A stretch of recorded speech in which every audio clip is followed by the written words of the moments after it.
Être adolescent, c'est une grande histoire. C'est une période assez enthousiasmante, belle, mais souvent complexe. Et puis quand on est dedans, c'est parfois un peu difficile.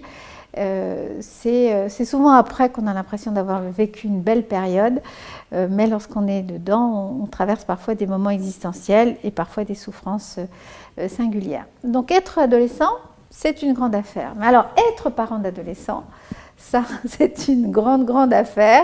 Vraiment, c'est quelque chose d'assez difficile. Et je trouve que on ne s'intéresse pas assez, on ne s'occupe pas assez, on ne se soucie pas assez des parents d'adolescents. On a fait ce travail pour les parents d'ados, pour les parents de bébés, pardon, pour les parents des très jeunes enfants. Il y a eu, depuis une vingtaine d'années, même un peu plus, tout un travail sur la parentalité, le début de la parentalité.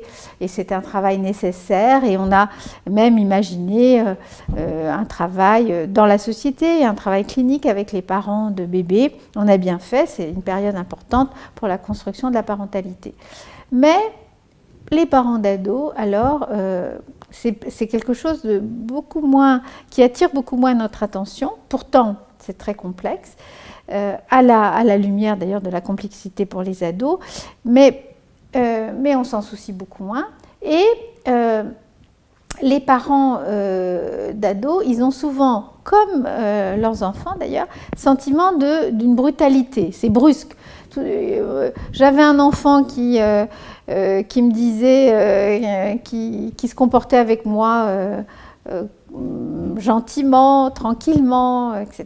Et puis tout d'un coup, il s'éloigne de moi, il ne veut plus me parler, il claque les portes, il dit que les parents des autres sont bien plus intéressants que moi, etc. Donc il y a souvent, de la même façon qu'on parle de métamorphose chez les adolescents, pour la parentalité, c'est un peu la même idée. C'est vraiment quelque chose, on a le sentiment qu'on n'est jamais prêt, que ça vous tombe dessus, et qu'on est seul. Avec cela, avec très rapidement pour certains parents un sentiment de honte ou de culpabilité. Est-ce que j'ai bien fait? Parfois de la déception. C'est pas comme ça que j'imaginais, ou au fond il n'a pas réalisé mes envies, mes désirs, et je suis déçue, et ça prend des proportions importantes, et j'ai un sentiment d'ingratitude. Donc les parents d'ados sont pris dans des transformations, dans des questions, et par ailleurs, c'est aussi un moment où les ados, leurs enfants devenant grands, devenant eux-mêmes capables bientôt d'avoir des enfants, et toute cette notion comme ça, on passe la main, on rentre dans la catégorie bientôt de ceux qui vont être des grands-parents et potentiels. Et donc il y a un grand remaniement. C'est un peu quelque chose, autant c'est de la pulsion de vie pour les adolescents, autant pour leurs parents, ça renvoie un peu au vieillissement, éventuellement à la mort, enfin en tous les cas au fait que mon moment à moi est passé. Alors les Américains font beaucoup d'études là-dessus où ils montrent que c'est une période de grande vulnérabilité, tout particulièrement d'ailleurs pour les pères d'adolescents. Qui vont être envoyés quelque chose d'une finitude, quelque chose qui est difficile et négatif. Les couples se séparent beaucoup à cette période également, on trouve ça on le voit beaucoup, et donc il faut s'occuper tout particulièrement de ses parents, il faut leur dédier dans la société, dans la clinique, comme pour les petits, il faut leur dédier des lieux d'écoute, des lieux de rencontre, des lieux d'échange, d'autant que spontanément, comme les adolescents sont grands, il n'y a plus d'endroits où on va rencontrer à côté de l'école, dans un lieu dans une crèche, dans une garderie, il n'y a plus tous ces endroits de rencontre. Donc il y a une vraie nécessité d'avoir une empathie pour eux, de les accompagner, d'imaginer que des choses sont possibles, et dans des situations de difficulté, vraiment de s'occuper d'eux, et de s'occuper d'eux en tant que parents de l'adolescent qui ne va pas bien, mais aussi en tant que personne. Alors par exemple, il y a situation, c'est les parents d'adolescents anorexiques. C'est difficile.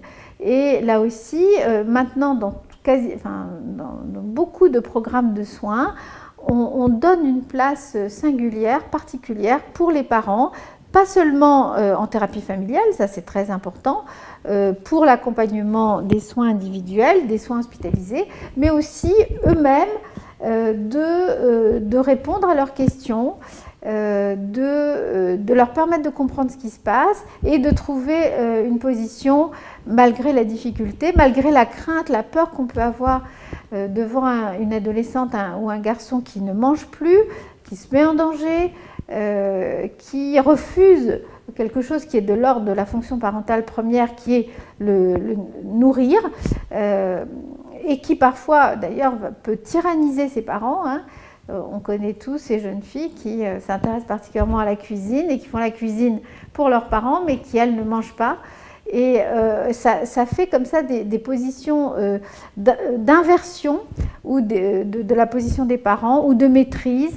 Et donc, il y a une nécessité que ces parents puissent comprendre qu'est-ce qui se passe pour leur enfant, de nommer ce qui se passe pour ses enfants et de pouvoir rester parents finalement et pas thérapeute, parce que ça, c'est pas possible, de parents d'adolescents en difficulté. Et pour donc ces situations d'anorexie, par exemple, c'est être capable de ne pas se sentir submergé ou de répondre aux symptômes anorexiques dans la même logique que le symptôme anorexique. Par exemple, ces jeunes filles anorexiques qui ne veulent pas manger et où, dans un premier temps, les parents vont essayer de trouver des stratégies pour les obliger à manger ou pour les mettre dans une position où elles n'auront pas le choix, ce qui, bien sûr, ne marche pas parce que le symptôme est toujours plus fort que ça. Et donc, une nécessité de ne pas répondre en miroir aux symptômes, mais d'essayer de se mettre, d'abord de situer ça globalement dans ce qui arrive à la jeune fille ou au jeune garçon, et puis aussi de rester parent, c'est-à-dire de ne pas être dans une position de répondre à la logique pathologique, à ce qui fait mal, mais d'assurer des fonctions de protection, des fonctions de présence, des fonctions de bienveillance, tout en n'étant pas pris dans, par exemple, dans de la culpabilité, j'ai mal fait, j'ai pas vu, des choses comme ça qui obscurcissent finalement le jugement des parents, les mettent en situation de difficulté, les fragilisent.